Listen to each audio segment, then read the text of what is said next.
4 మండలాలుగా విభజించవచ్చండి. 4 మండలాలు ఒకసారి గమనించండి సార్.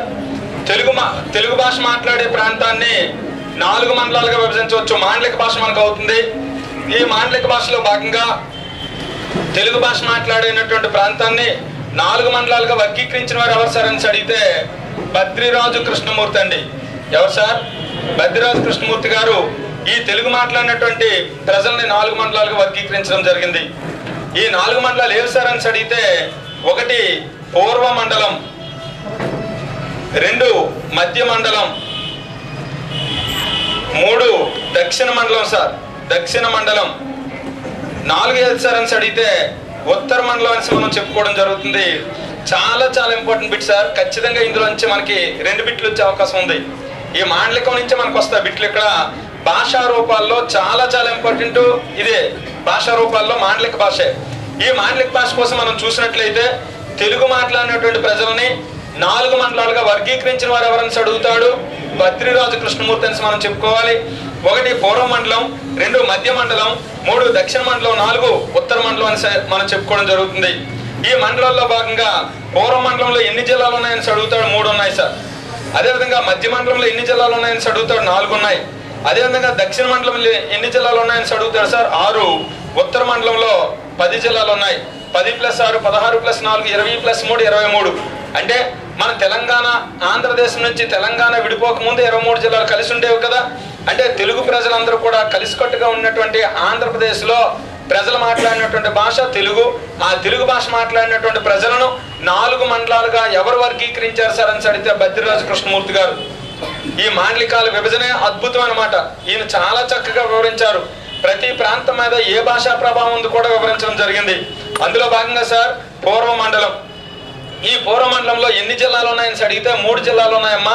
ఈ 3 జిల్లాలు ఏ సార్ అని అడిగితే శ్రీకాకుళం 1, విజయనగరం 1, విశాఖపట్నం 1 అని చెప్పేసి మన ప్రాంతాన్నే పూర్వ మండలంగా వర్గీకరించడం జరిగింది. శ్రీకాకుళం, విజయనగరం, విశాఖపట్నం ఈ ప్రాంతాలని బద్రిరాజు కృష్ణమూర్తి గారు ఏ పేరుతో పిలిచారని అడిగితే పూర్వ మండలం అన్నారు. ఈ పూర్వ మండలానికి మరొక పేరు కళింగ మండలం అని అంటారు. ఎందువల్లంటే క్రీస్తు శకం 16వ శతాబ్దం వరకు కళింగ గజపతుల ఆధీనంలో పరిపాలించబడింది కాబట్టి దీనికి పూర్వ మండలం లేదా కళింగ మండలంగా చెప్పుకోవడం జరుగుతుంది. అలాగే సార్ మధ్య మండలంలో ఎన్ని జిల్లాలు ఉన్నాయని అడిగితే 4 జిల్లాలని మనం చెప్పుకోవడం జరుగుతుంది. ఉభయ గోదావరి జిల్లాలు, కృష్ణా, గుంటూరు జిల్లాలు మధ్య మండలం ప్రాంతం కిందకు వస్తాయి. ఉభయ గోదావరి అంటే తూర్పు గోదావరి, పశ్చిమ గోదావరి, కృష్ణా, గుంటూరు జిల్లాలను మనం మధ్య మండలంగా పేర్కొనవచ్చు. ఆ తర్వాత దక్షిణ మండలం. ఈ దక్షిణ మండలంలో జిల్లాల సంఖ్య 6 అని మనం చెప్పుకోవడం జరిగింది. ఈ దక్షిణ మండలంలో జిల్లాలైనటువంటి 6 జిల్లాలో 4 జిల్లాలు రాయలసీమ జిల్లాలు, ఇంకా 2 జిల్లాలు కోస్తా జిల్లాలు అయినటువంటి నెల్లూరు మరియు ప్రకాశం అందులో కలుస్తున్నాయి. ఎందులో సరైన అడిగితే దక్షిణ మండలంలో. అదేవిధంగా ఉత్తర మండలం అనగానే మొత్తం తెలంగాణలో ఉన్నటువంటి 10 జిల్లాలను కూడా మనం ఉత్తర మండలం జిల్లాలుగా మనం చెప్పుకోవచ్చు. అయితే ప్రతి మండలంకి ఒక ప్రత్యేకత ఉంది. పూర్వ మండలం కోసం మనం ప్రస్తావించుకోవాలి. ఈ పూర్వ మండలం కోసం మనం చర్చించుకోవాలి. పూర్వ మండలంలో గల జిల్లాల సంఖ్య అడిగితే 3 అని మనం చెప్పుకోవడం జరుగుతుంది సార్. ఈ యొక్క పూర్వ మండలం మీద ఏ భాషా ప్రభావం ఉంది సార్ అని అడిగితే ఒరియా భాషా ప్రభావం ఎక్కువగా ఉంది. బిట్ అదే అడుగుతాడు. ఈ క్రింది వారిలో ఒరియా భాష ప్రభావం కలిగినటువంటి మండలం ఏదని అడుగుతాడు, లేదా జిల్లా ఏదని అడుగుతాడు. జిల్లా అడిగితే విజయనగరము, విశాఖపట్నము, శ్రీకాకుళం 3 కలిపే మనం చెప్పాలి. వేరువేరుగా చెప్పడానికి లేదు ఇక్కడ.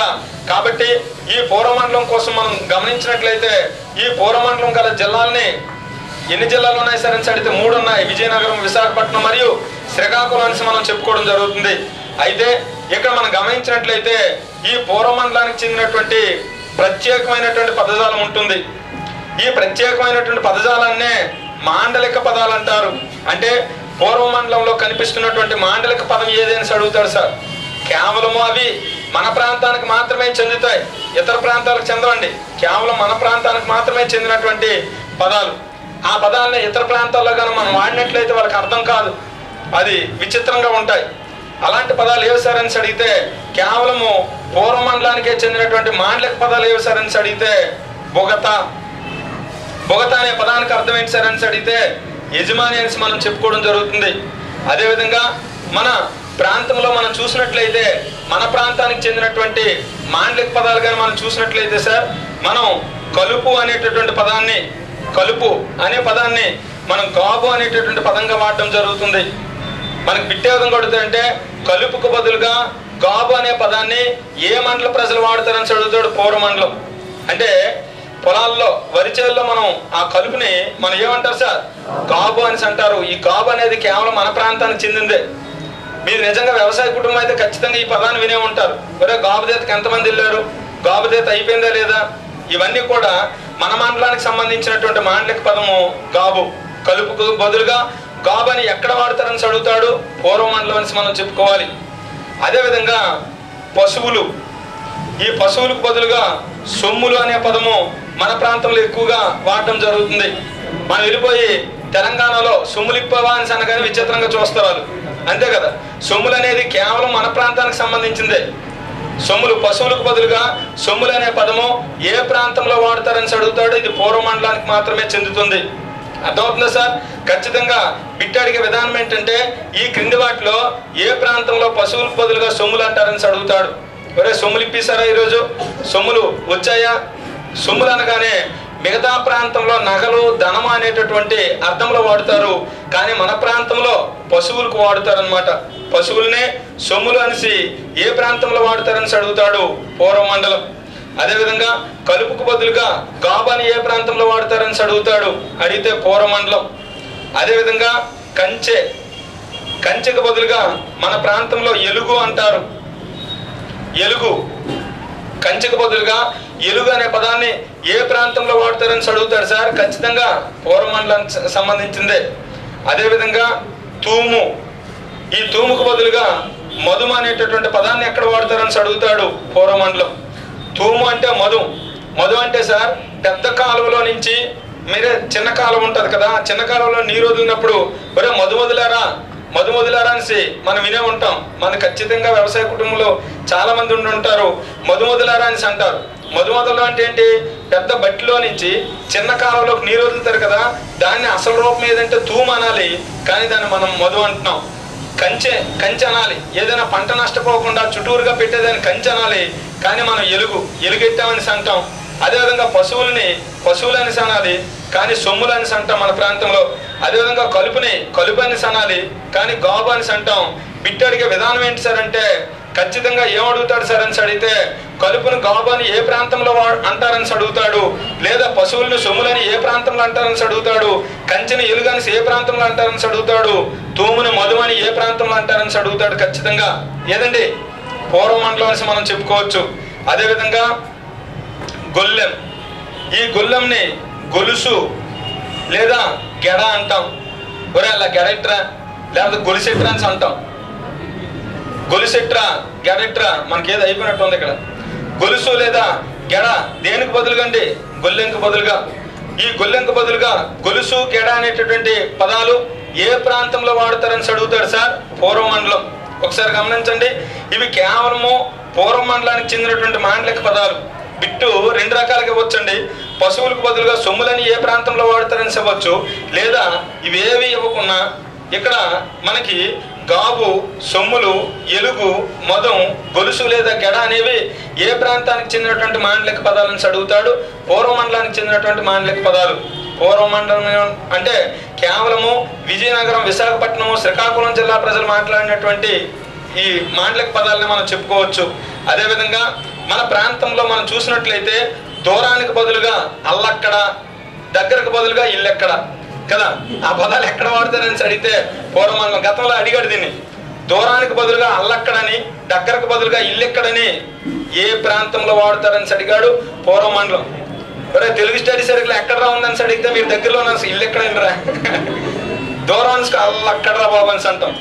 అల్లక్కడ, దూరానికి బదులుగా అల్లక్కడ, దగ్గరకు బదులుగా ఇల్లెక్కడ అనేటటువంటి పదాలు ఏ మాండలికంలో ఉంటాయి సార్ అని అడిగితే పూర్వమండలంలో ఉంటాయి, లేదా పూర్వమాండలికంలో ఉంటాయి.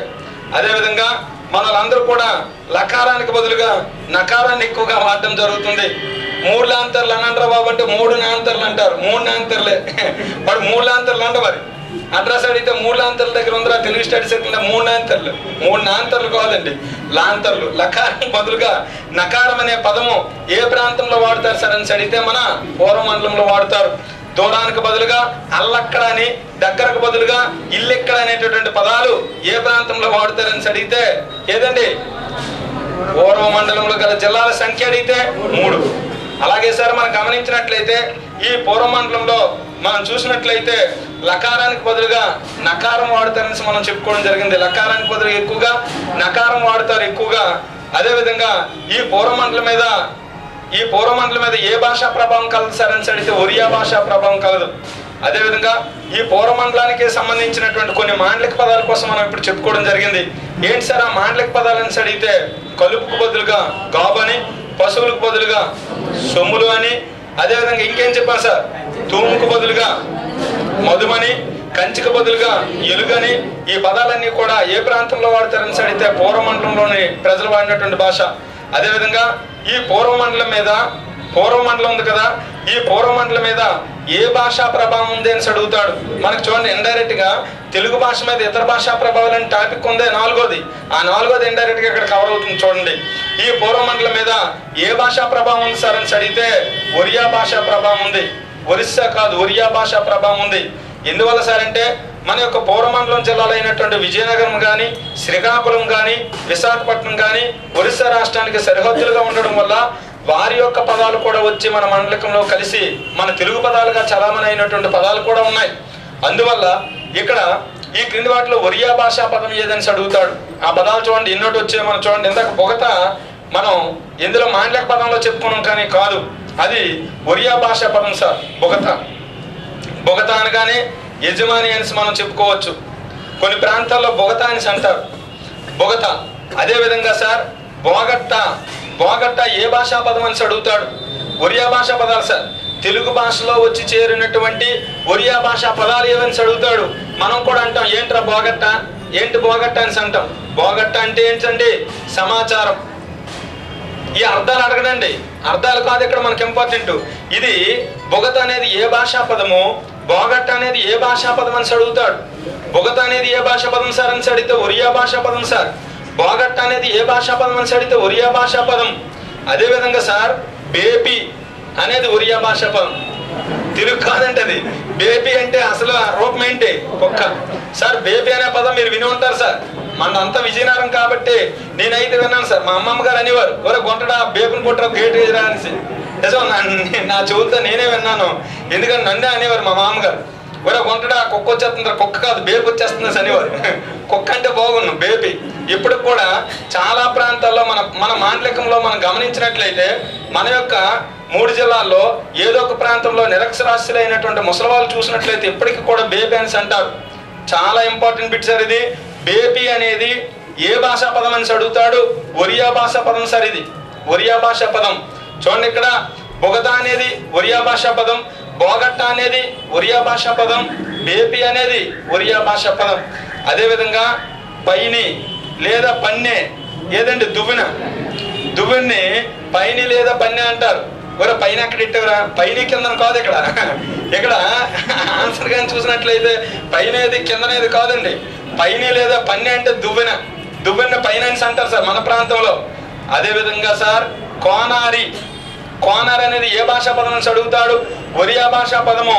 కోనారి అంటే గొల్లవారు లేదా యాదవ ఉన్నారు కదా, యాదవులు లేదా గొల్లవారిని కోనారి అని అంటారు. ఇవన్నీ కూడా ఏ భాషా పదాలని అడుగుతాడు. తెలుగులోకి వచ్చి చేరిన ఒరియా భాషా పదాలేవి క్రింది వాళ్ళని అడుగుతాడు. లేదా బోగట్ట అనేది ఏ భాషా పదము, బేబీ అనేది ఏ భాషా పదము, పైని లేదా పన్నె అనేది ఏ భాషా పదము, కోనారి అనేది ఏ భాషా పదం అని అడుగుతాడు. డెఫినెట్ గా ఇందులోంచి బిట్ వచ్చే అవకాశం ఉంది. ఇవన్నీ కూడా ఒరియా భాషా పదాలుగా మనం చెప్పుకోవడం జరుగుతుంది. ఇవన్నీ కూడా మన పూర్వమండలం వచ్చి చేరినటువంటి పదాలు. బిట్ అడిగే విధానం ఏంటంటే కుక్కని బేబీ అని ఏ ప్రాంతంలో వాడుతారని అడుగుతాడు, పూర్వమండలం. లేదా బేబీ అనేది ఏ భాషా పదం అని అడుగుతాడు, ఒరియా భాషా పదం. 2 రకాలుగా బిట్లు వస్తున్నాయి. అర్థమవుతుందా సార్? బేబీ అనేది ఏ భాషా పదం అని అడిగితే ఒరియా భాషా పదం. అలా కాకుండా ఏ ప్రాంతంలో కుక్కకు బదులుగా బేబీ అని వాడుతారని అడుగుతాడు, పూర్వమండలం అని మనం చెప్పుకోవడం జరుగుతుంది. పూర్వమండలంలో గల జిల్లాల సంఖ్య అడిగితే 3. పూర్వమండలంలోని ఏ జిల్లాలు ఉన్నాయి సార్ అంటే విజయనగరం, విశాఖపట్నం, శ్రీకాకుళం. ఒక్కొక్క సందర్భంలో 3 జిల్లాలు ఇచ్చి పక్క జిల్లా పేరు ఇచ్చి ఈ కింది వాటిలో పూర్వమండలంలో లేనటువంటి జిల్లా ఏదని అడిగే అవకాశం ఉంది. కాబట్టి ఉన్న జిల్లాలు మనం తెలుసుకోవాలి. ఆ తర్వాత సార్ మధ్య మండలం సార్. మధ్య మండలం. ఈ మధ్య మండలంలో గల జిల్లాలు ఎన్ని సార్ అని అడిగితే 4 అండి. ఈ 4 జిల్లాలు ఏవి సార్ అని అడిగితే ఉభయ గోదావరి. ఉభయ గోదావరి అంటే తూర్పు గోదావరి మరియు పశ్చిమ గోదావరి. అదేవిధంగా సార్ కృష్ణా మరియు గుంటూరు. కృష్ణా మరియు గుంటూరు అనేటువంటి ఈ యొక్క 4 జిల్లాలనే మధ్య మండలంగా చెప్పుకోవడం జరుగుతుంది. అయితే ఈ మధ్య